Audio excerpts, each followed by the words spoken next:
Hello, everyone. Jason Hagholm here, and I am joined today by one of the top prospects in all of mixed martial arts, especially at 125 pounds. This is this current reigning and defending CFFC Flyweight Champion. They call him Turbo. It's Phumi Nkuta, who is a man that went 3-0 in 2021, including obviously picking up that championship belt. Never touched. No one laid a finger on him. He was the excellence of executions inside that CFFC cage. Phumi, how are you doing? Keep talking to him, man. That was good. That was the best intro I think I've had in any interview so far. Well, you know what? I mean, with your promo skills, you gotta bring the heat when you're on an interview there, Phumi. But we were talking just before we hit record here, but 2021, like, what a year for you. Like, you win the title. And you have two excellent performances. You close out the year in December with a pretty one-sided unanimous decision victory, had a fourth round finish in your fight before that. I mean, 2021, how does that feel now that as we're in a couple weeks here into 2022? Hold on, man. I got an alarm going off. But no, man, I'll tell you what. I'll tell you what, man. It's looking back on my 2021, I had a lot of big goals. I don't even think I really accomplished those goals. I wanted to be in the UFC personally. By the end of 2021, I wanted to have been I guess made my walk, or at least got my feet in those octagon doors. But I'll take going undefeated. During my CFFC tenure, I'll take going 3 wins with 0 losses, and I'll take an astronomical amount of stat points in my direction and 0 for the other guys. So I'll take that. Yeah, I mean, that's definitely a big positive. And then, as I said, you closed out 2021 back in about a month ago, actually, against Jason Eastman, where you really showcased how solid your wrestling was.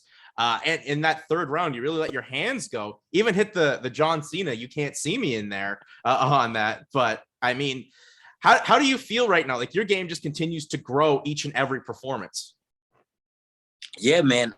In all honesty, I feel like that's the major key here is I think every performance, man, I'm getting better. And even this last performance, man, I'm going in there, not my best. Obviously, my hand was pretty jacked up as well. We had to get that surgically repaired, but to every time I step in that ring, not get touched. Every single time I step in that ring, not get taken down. I mean, these aren't close fights, Jason. You know what I'm saying? Like, these aren't back and forth, you know what I'm saying, exchanges. These aren't fights where, they're a fight of the night. No, my friend. This is one-way traffic, my friend. You know what I'm saying? So at the end of the day, I just think with the way everyone can watch me perform, with the way everyone watches me do my thing, I think everyone could learn that, man, that guy is the man at 125 pounds. And if they put him in against anybody in the UFC, man, against any of those better guys, those top guys, he's going to get those wins, man. And he can even beat the champ right now.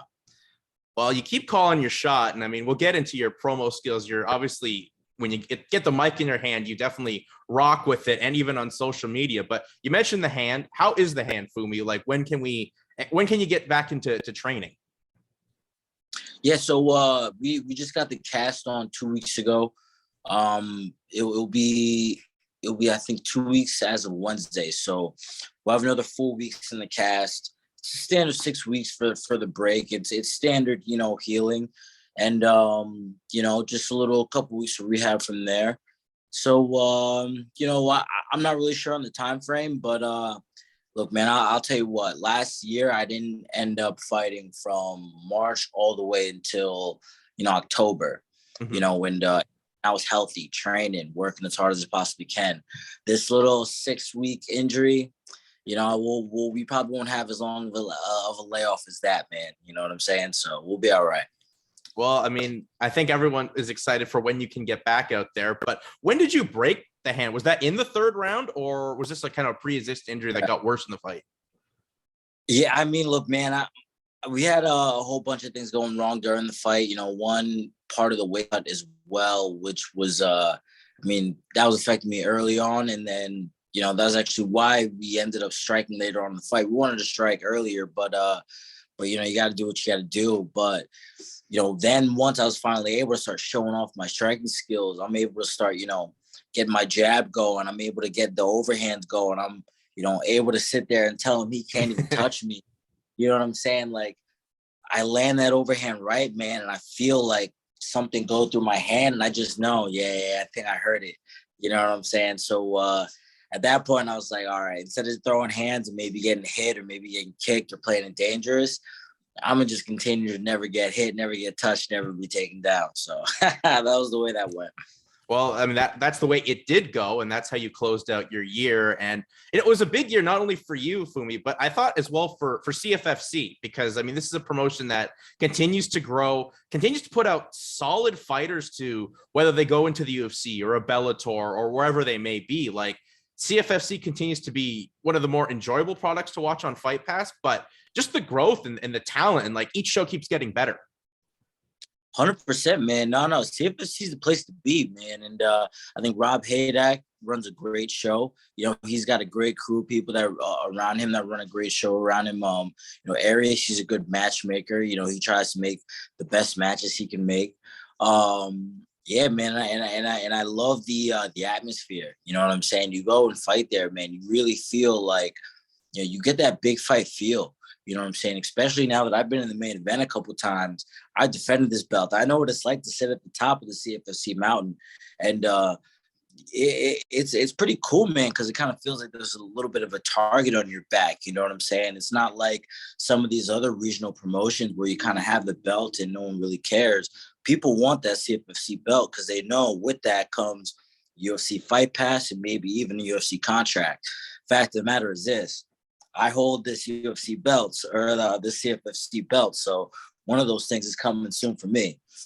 Well, we can all agree on that. And especially, I just think as well, just the production of the shows, like it feels kind of like an ECW would. Obviously, kind of running in that old ECW arena is kind of cool as well. But it feels, you know, hip, and you're seeing, you know, talent coming out, but just how these shows go and the expansion as well. You're not just staying in the Northeast, you know, running shows in New York, New Jersey, Philadelphia. You know, they've expanded out to, you know, Mississippi, and then obviously CFFC 100 in Tampa. And I know Rob has the idea of growing that even further come this year. Honestly, man, like what I would equate to, you said ECW. Honestly, I would equate it honestly more to a Ring of Honor.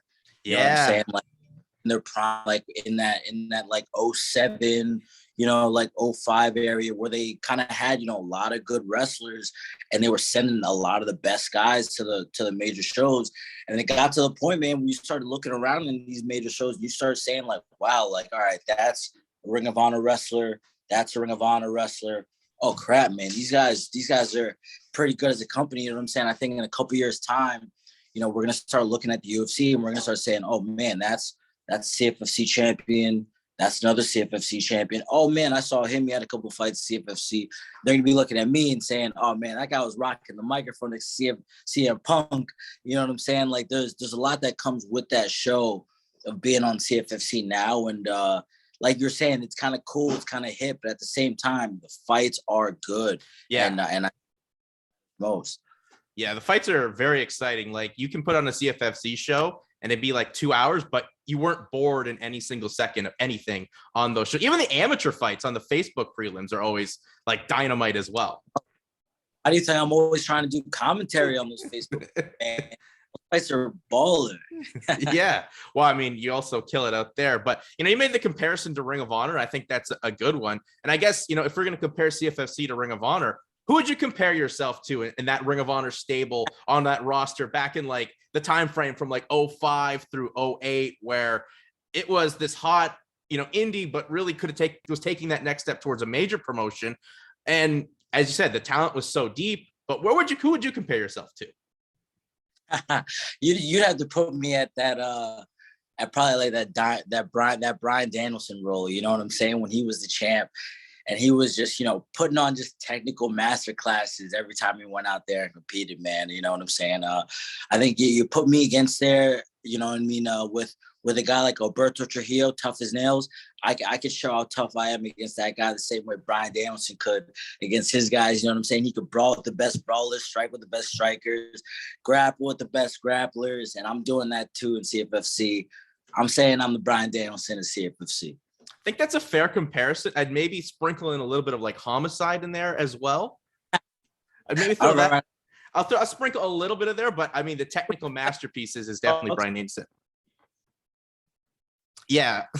So, I mean, as well, as we're talking now, kind of the pro wrestling side, you know, your promo work, Phumi, like that's just some of the best stuff out there. Like I said, on the year-end awards, like, you know, it was really a tie between you and Kayla Harrison for best mic work this year. I think, you know, people need to give some respect to the great mic work that you do.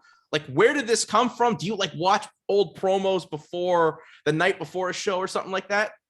Can we just point out the fact that UFC Fight Pass didn't give me the award? Yeah, I know. They didn't give me the award for promo of the year. That was crazy. But you know, man, I don't think of anything, man. You know, and someone, I forget who it was. I don't know if it was someone from the bookies basement, one of those guys. They were asking me like the week of the fight, hey man, like, are you thinking of what to say yet? I'm like, dude, I don't know what to say. And I even told Punk before the interview, I'm like, dude, I don't know what to say. You know what I mean? Like, dude, it's off the cuff, man. It's off the chest. I just say what's on my mind at the end of the day. You know what I'm saying? Like, it's no secrets. There's no staying up late rehearsing. There's no in front of the mirror. Nah, man, it's 100% authentically me. And I'm that kind of guy, man, where you give me a microphone, I'm going to get on there. And after I walked about how good as I could walk, I'm going to talk as good as I could talk. And then I'm going to get into the commentary booth and talk there. And then I'm going to go into the crowd and start talking there too. Bro, I'm just a ball of energy. You know what I'm saying? So, you know what I mean? I'm rolling, baby. I'm rolling. I don't need a practice. No practice needed. But I mean, I think the thing that catches my eye is you're cutting these amazing promos in MMA, but the guy holding the mic is like arguably one of the greatest promo men in professional wrestling. Like, that's a huge compliment. Like, does Punk say anything about your mic work or anything like that? Because obviously Punk delivered, 10 years ago, one of the greatest promos, the pipe bomb, and has been just a master on the microphone. Like, that's got to be kind of a huge compliment to you as well, and showing how fearless you are. You just do what you got to do. Oh, I mean that, you know what it is? It's motivating. You know what I'm saying? Like I think here's the way a lot of people look at being a fan of somebody. At least like I've noticed in my life, right? Like for instance, you get a lot of people, right? Like for instance, Michael Jordan. I'm a fan of Michael Jordan. To some people, that means, they buy Air Jordan sneakers. They hang their Michael Jordan jersey up. You know what I'm saying? Like for me, that means like, nah, man, that means I'm up at the crack of dawn trying to work like Michael Jordan. You know what I mean? Like, if I'm a fan of Michael Jordan, I'm trying to embody the things that they've done. I'm trying to do the things that they've done, you know what I'm saying? And kind of take some of the principles in their life and bring them into mine. So it's like when I'm sitting next to CM Punk cutting a promo, dude, how can I not start going off? You know what I'm saying? How can I not start going crazy and start talking about whatever I got to say, you know what I mean, on my chest, man? Like, it's the perfect motivation right there. You know what I'm saying? I'm a fan of the guy, but at the same time, it's not just me being a fan. The guy's motivating me to kill it on the mic even more. You know what I'm saying? 100%. I totally get that. And you even got to see, Punk still used to be in the cage with you. You got to see Punk at his new J job at AEW a couple of weeks ago. How was that? That was sick, man. That was crazy. It was haven't been able to like do anything like that in such a long time. Just like, I like you saying, man, 2021 was busy. I was doing a lot of training to get to take a lot of time off. There were actually 3 AEW shows I missed. One because it got canceled because of COVID, and then 2 of them because they were like a week before my fight. And like I had to train, you know what I'm saying? Mm-hmm. I had to be working man. So I had to miss all 3 of those shows. I'm like, look, man, I'm not missing this one. I got to go. So I grabbed me and my boys. We saddled up. We went to the Prudential Center. It was crazy. Yeah, I mean, and the atmosphere there at those shows has to be kind of similar to what your CFFC fights are. Like AEW shows, they just seem like you have to be in attendance. And I think that's the other thing I didn't touch on too with the CFFC shows, man, is the audience. You know what I'm saying? When the crowd gets into these fights, man, and like, it's like same thing with AEW. They start hitting these moves and the crowd starts getting into every single move. A guy does a backdrop, he gets up, crowd goes crazy. All you know what I mean? Clothesline, crowd goes crazy again. Like CFFC has the same kind of atmosphere, same vibe. And it almost like, it makes the crowd it amplifies the atmosphere. You know what I'm saying? Because now everybody in the stands is more into it too. Yeah, that's how crazy it was being at AEW, man. The crowd was just going absolutely nuts. They were standing up basically from the start of the show to the finish. Yeah, I mean, every show you pretty much watch from AEW, whether it's Dynamite or Dark or the pay-per-views, it's the hottest thing in wrestling and very enjoyable to check out. But back to your career, Phumi, and obviously you said at the start of this interview, your goal is the UFC, and how difficult was it for you when you're the champion of CFC at 125, but you're supposed to fight Santo Curatolo, and he gets an opportunity in the Contender Series and then doesn't get it done? Like, how do you kind of keep the mindset there, like, and not be with the mentality of that should have been me or anything like that? Like, you kept rolling on, you defended your belt, and then you defended your belt again. But exactly, by doing exactly that, man, by just keeping the ball rolling. You know what I'm saying? Like I could have sat there and cried and complained and been like, oh, well, it should have been me, or it could have been this, or, you know what I mean? But at the end of the day, it wasn't me, and I got to keep working. I got a belt to defend. I got a throne that I got to sit at the top of, you know what I'm saying? So for me, in my job, it is to defend this throne, defend this crown, and hold this belt up high. So, at the end of the day, and I think also at that time too, I only had like 3 fights. So, I could kind of see where they were coming from. But as far as I'm concerned, man, it was just about racking up these wins, racking up these fights, and fighting the best guys I could possibly fight. Rob Haydack and Arius know that, man, that I just want to fight the best dude. So what's the game plan now in 2022? Do you want to defend that belt one more time, maybe get a Contender Series opportunity, or is the goal just to get outright signed? I mean, man, look, the goal is to get outright signed. Hey, look, if Dana White has my number and that man can call me today, then he can call me today. We'll get this hand figured out. And then as soon as I'm healthy, I'm ready to go, I'll be in that gym. But look, man, as far as I'm concerned, first things first, I just got to heal this thing. Okay. It's only going to take 4 weeks. After that, dude, the world is my oyster, man. I got undefeated. I've never been hit. I've never been touched. I've never been taken down. I'm pretty as hell. Come on, man. Champion of the world, man. Like, at the end of the day, the whole world's ahead of me. One of the couple last things for you here, Phumi. This division that you're fighting in 125, just think like a few years ago, like UFC was thinking kind of on the verge of outright getting rid of it. There was no one really, making it sizzle. And now it's like one of the most hottest divisions in MMA over the last 2-3 years or so. What's it mean for you to fight in this division and not only be a champion at one of the top regional promotions, but to see just kind of the resurgence at 125?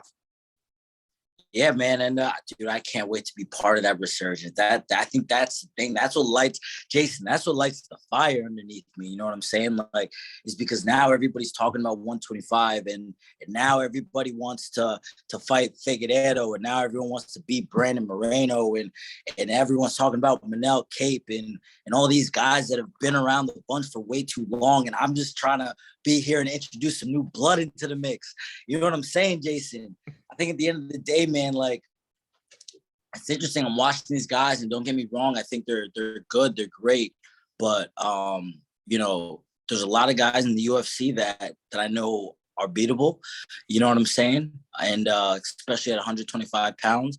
So I just can't wait to finally get in there, get in the mix. And now that it's finally getting hot and finally getting popping, finally get to show that, look, man, Turbo's the best in the world. No doubt about that. Well, Phumi, obviously, we can't wait for when that happens. You're training at a great camp, obviously, with, Aljo and, Merab Dvalishvili. I mean, what's Aljo's mindset right now, by the way? He's got a fight coming up in a couple months. Yeah. No, man, he's focused. He wants Peter Yan, man. He just wants, we've been looking, everyone's been looking forward to this since last year, since last March. And, I think now it's going to be finally time to just, put those last eight weeks in, or last couple of weeks in, coming up soon. And, he's a champion in his own right. So trust me, he'll be ready. He'll be ready. Last one for you, though. Obviously, as we talked about how this flyweight division's really, resurged, that title in the UFC is on the line this weekend. You have a prediction for me? I'll tell you what, man. The guy Figueiredo is very dangerous, and I think with a guy like Henry Cejudo and his camp, I forgot they call him Captain America. I forgot the other guy. He's Eric Di Fiora, yeah. Yeah. Very good coach, very great coach. But hopefully they're gonna make him a little more technical, and that can maybe get him the win. Hopefully maybe help him with his cardio. That could help Figueiredo with the win. But I'll tell you what, man, Brandon Moreno, at least right now, seems to be the most technical man in the division. He seems to be the best, guy who can strike, grapple, wrestle, mix the jiu-jitsu in, the best out of everybody. So, as long with the cardio as well. So I'm actually going Brandon Moreno. And also, man, I got to admit it, people aren't going to like this, but I think Figueiredo's a mental midget. I think sometimes he takes shortcuts. He takes ways out. You kind of see that in the way he grabs the cage, or he'll, get a little, and I'm not even saying it's, it's whatever, but, get a little shot below the belt. In every fight, there's always one Figueiredo foul that buys him a little, you know what I'm saying? I think without that and with, just pure skill for skill, will for will, I got Brandon Moreno winning. Very interesting what happens if Figueiredo does win, because then you could make like a fourth fight. They'd be, even it up pretty much. And, then you're just making two guys fighting each other in the division. And we're trying to get new blood like you, Phumi, into that UFC flyweight division eventually at some point this year. Look, man, they put on great fights. So I'll watch them fight 4, 5, 6 times. But eventually somebody's going to have to get pushed to the side, because I'm going to have to make my way through. You know what I'm saying? I'm not going to ask politely. Well, Phumi, whenever, you come through and move just like that, as Ludacris said, it's going to be big things, big excitement for you coming up this year. Get that hand healthy. And I think we're going to see maybe your best year yet. There's a lot of excitement how you finished 2021 and 2022, as you said, the world is your oyster. So Phumi, thank you for the time. Before I let you go, though, plug yourself out there on social media, because people need to see all your great social media posts and where they can, see the CFFC champion, calling a shot against the top flyweights in all of MMA. Look, if you want to keep up to date and stay with the best mixed martial artist in the world, the only mixed martial artist who's a champion right now, who's never been hit, never been touched, and never been taken down, you will follow PHUMI NKUTA_MMA. That's Phumi Nkuta _MMA at Twitter and at Instagram, baby. Boom. Well, that's the current reigning and defending CFFC Flyweight Champion, Phumi Nkuta.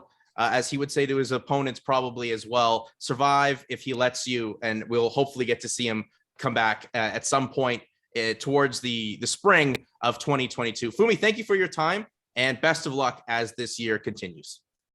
Jason, thank you, man. In 2022, we're rolling on strong, baby.